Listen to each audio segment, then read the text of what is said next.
هنعمل الشاي التركي على اصوله. السلام عليكم، ازيكم عاملين ايه؟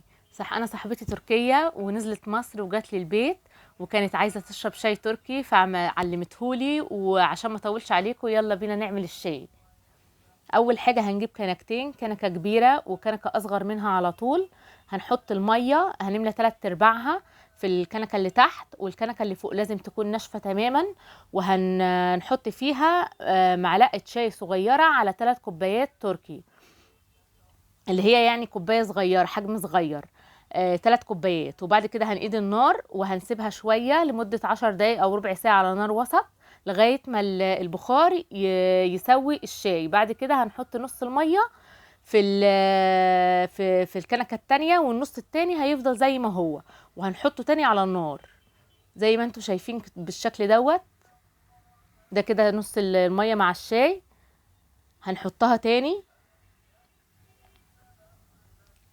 وهنسيبها لمدة 10 دقايق ربع ساعة كمان.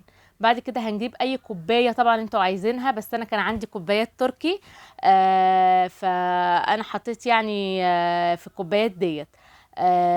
حطيت طبعا السكر، والسكر على حسب تذوق كل شخص طبعا. هنملى نص الشاي في الكوباية، نصها، والنص التاني هنملى بيه المية، هنزود بيه المية اللي هي مغلية بالشكل دوت. طبعا اللي عايز يعمل كوبايه كبيره، او اللي عايز يعمل كوبايه تركي، او اللي عايز يعمل كوبايه اصغر شويه، زي ما انتوا عايزين. هنقلب بقى السكر في الشاي عادي خالص زي الشاي المصري، وبالشكل دوت. وبالهنا، وجربوه قولوا لي رايكم في التعليقات. ولو عجبكم الفيديو ما تنسوش لايك وشير وسبسكرايب. مستنيه رايكم في التعليقات. مع السلامه.